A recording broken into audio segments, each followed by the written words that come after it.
I started out, I went to Caltech. That was a strange experience. I realized they had no financial aid.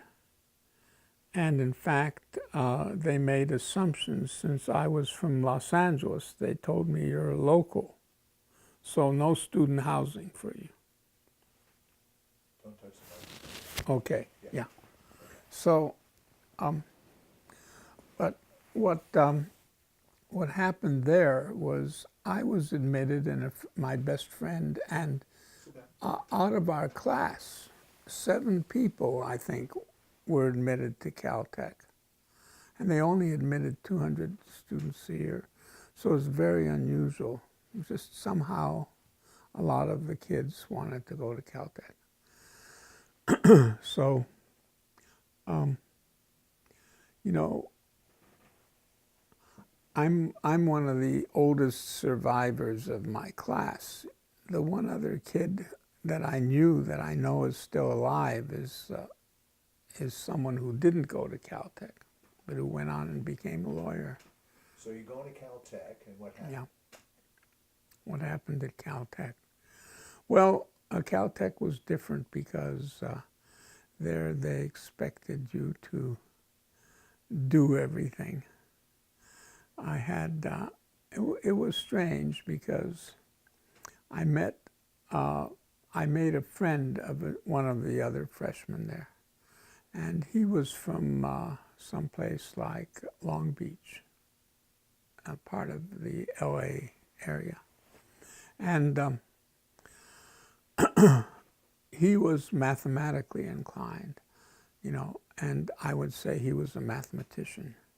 He later became a professor of mathematics at a university in California. In any case, he became my friend, and we had this wonderful experience when we were in a calculus class. And the teacher was an intern, you know, not a, I mean, he was a graduate student, not a professor.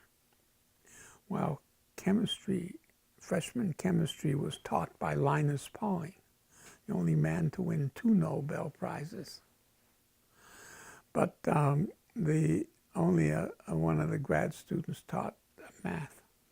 Okay, so what they had to teach us was calculus. I was anxious to learn calculus because it seemed like it was the math of adults or something. I don't know what. A mystical thing, you know. So I remember when I was in a camp one summer, the teenagers at that camp talked a lot about calculus being the thing they wanted to learn. Okay, so what I remember was that I had become jaded, and I stopped caring about arithmetic and my skills and counting and stuff like that, you know. So the teacher, who was, as I say, was a graduate student, is going to teach us calculus. And the way they taught it was you start out with something called limits. And so, and there's a way to differentiate something based on these limits that's very laborious and slow. But that's the way you start teaching it. So then he gave a test and he said, I'm not interested in whether you get in what the answer is. I care about whether you understood the method I'm teaching you. How you got there? Yeah. So I had listened to him and it was all new to me. So I just, you know, tried to follow the method. But I'd also was in a funny state, mental state. I'd never been in it since, which was one where I didn't care, I so didn't care about the arithmetic that if you said, what's 2 plus 3, I might say 6, even though it's 5. Okay.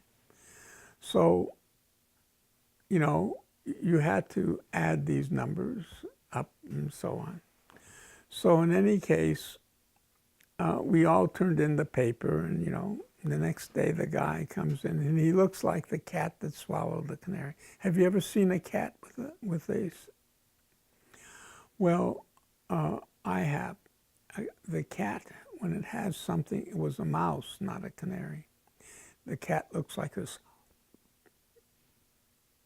And, you know, and what he has is a mouse in his mouth, okay, or a canary, okay.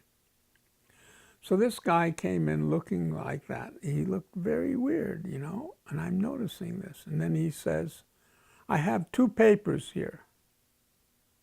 And he said, and then he reminded us of what he said. I don't care about the answer, I just care about this method. He says, 1 paper has every answer correct and the lowest grade in the class. I thought, what's this? And he says, another paper has every answer wrong and the highest grade in the class. Okay, one was by my friend's paper. He just wrote the answers down because he knew them. Okay, I was in the state of, if you said, what's 3 plus 5, I might say 7. I didn't know, because I just hated being right for a while, so I just wouldn't. But I had the method down right. So I had every answer wrong and got the top grade. He had every answer right and got an F. And so that was fun.